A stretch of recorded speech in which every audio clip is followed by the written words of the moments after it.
Hey everyone, I hope you're all doing well and ready for another video. Now it's time to talk about a man that is highly underestimated in my opinion. Underestimated because his power is clouded by his actual cowardice.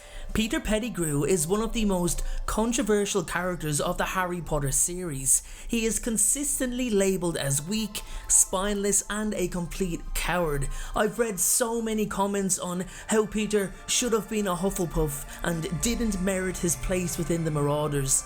Well, I'm here to argue those statements, guys, because Wormtail was a lot more powerful than he's been given credit for.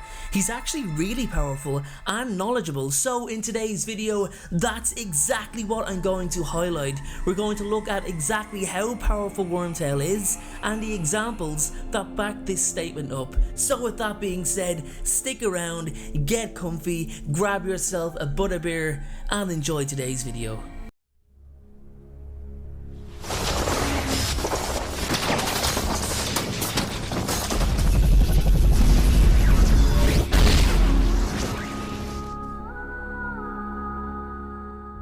Okay everyone, let's begin. So we've seen it time and time again.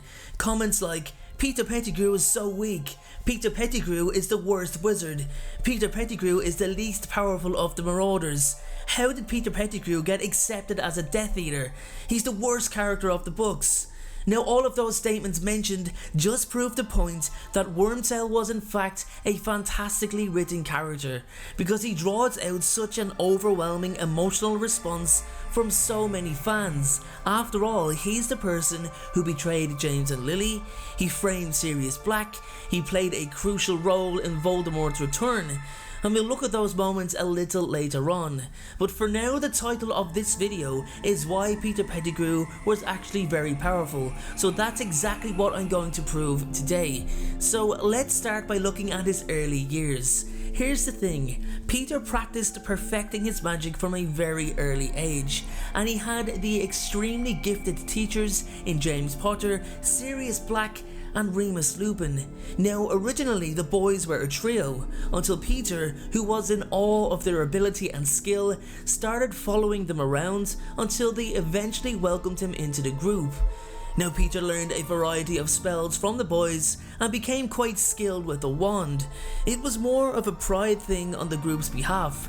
They can't have any weakling from a skill standpoint, never mind Peter's timid personality. In addition to that, Peter then achieved an animagus status, one of the most difficult things to do, and that is no overstatement, guys. You can even check out my detailed video on what it exactly takes to become an animagus by clicking the link in the description below after you finish today's video.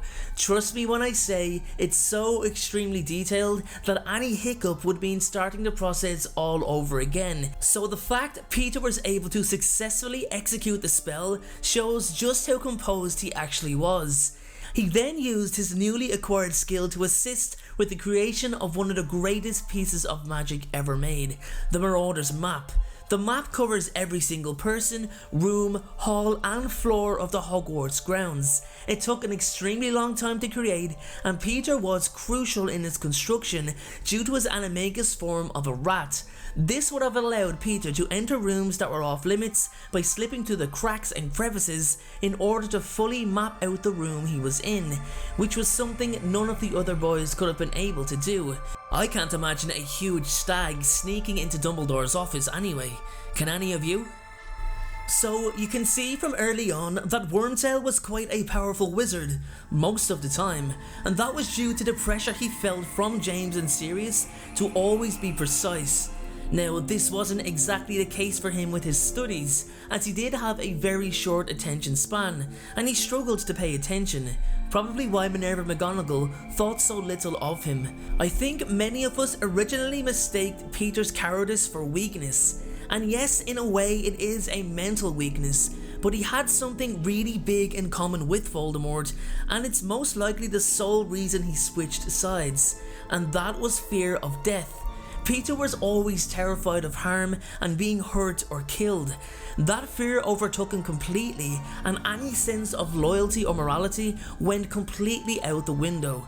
That was Wormtail's worst trait. He wanted to be a good person, he did, but his own protection came before anything and anyone else, even if it meant betraying his friends. Peter also successfully played the role of a double agent without detection for some time, divulging as much information from his meetings with the Order of the Phoenix to Voldemort as possible. He was excellent in appearing loyal to his friends also.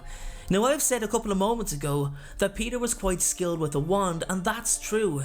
I always think back to Ollivander's explanation on power when he says that any decent wizard can conjure magic from any magical instrument at hand, and Peter certainly fits this bill. For starters, he used Voldemort's wand with ease. He killed Cedric Diggory with it, and remember, in order to use the killing curse, you have to mean it. You have to want the person to die. So he genuinely wanted Cedric to die.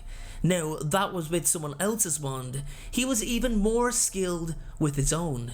He managed to conjure an explosive spell so powerful that it blew up an entire street and killed 12 innocent people. He was gutsy enough to then cut off his own finger, scream that Sirius killed those people, and changed into his rat form, disappearing for the next 12 years. Now, I hate what happened to Sirius more than anything, but that just shows how quickly Pettgrew could think on his feet when the pressure was on, and it's actually very impressive. He was also very skillful and valuable enough to receive the honour of the Dark Mark. Now, this was not something that was given out lightly by Voldemort. It meant that you were included in his inner circle, one of his trusted servants. Okay, it's no secret that nobody had any respect for Peter, but that's why his friends ended up underestimating his ability in the end. Nobody suspected little, timid, scared Peter. And it doesn't stop there, guys. Peter was integral. He was crucial to Voldemort's return. In fact, most likely Voldemort would not have survived without Pettigrew's assistance. Peter was even charming enough to lure Ministry official Bertha Jorkins all the way out to the forest in Albania, where she was tortured and then killed by Voldemort in order to gain information. He carried Voldemort's body on his back during the long journey back to Britain before helping him to sustain his life force by then milking Nagini. Wormtail even set up and performed the magical ritual that restored Voldemort back to his full human form. That preparation took some time, and it needed to be executed perfectly. So as you can see, guys, Peter Pettigrew was indeed a very powerful wizard, and I don't think he gets the credit that his skill warrants. Now, there's something that really gets to me, guys, and that is reading comments like, Peter should have never been sorted into Gryffindor, he should have been put in Hufflepuff. As if that's the house for the least talented people. It's not. The truth is, Peter Pettigrew was nowhere near good enough for Hufflepuff. That house was way above him. Peter was not loyal. He was not true. He had no morals. To have him in Hufflepuff would be an insult if you ask me. It doesn't make any sense. He was nowhere near ambitious enough for Slytherin. He wasn't exactly cunning either. He also didn't have the attention span to improve academically, so that rules Ravenclaw out. The truth is, Gryffindor was the right house for him, because despite having basically none of the traits of the other houses, he admired bravery, he admired courage more than anything. He valued them both so much. He wished he embodied what it took to be a Gryffindor, and that's why he was sorted there, guys. That's why he admired James, Sirius and Remus so much. So with that being said, I hope you'll all agree that many people just mistake Wormtail's cowardice for weakness, when in actual fact he had displayed on more than one occasion that he is more than powerful and has the right knowledge required to hold his own. Anyway everyone, those are my reasons, and this is my video on why Peter Pettigrew was actually a very powerful wizard. My question for you is a simple one today. Do you agree that Peter was a powerful wizard? Let me know in the comment section below. Thank you so much for watching, have a fantastic day, and please remember guys, be happy. Thank you so much for watching. I truly appreciate your support. Everyone, notifications of uploads are more important than ever. So please, if you haven't already, turn those notifications on to make sure you're notified the moment my video goes live. Making videos is what I love to do, it's my dream and my passion. However, it does cost time and money to produce this content, so if you have $1 to spare to support me on Patreon in exchange for some exclusive unseen content, then you can click the Patreon link below or at the end of this video. Please only support me if you can afford it. And make sure to follow me on Instagram at InstaDeanJ and on Twitter at PotterFolklore. Check out my other videos appearing on screen, and please make sure, most importantly, to hit that subscribe button. Thanks again everyone, and please have a great day.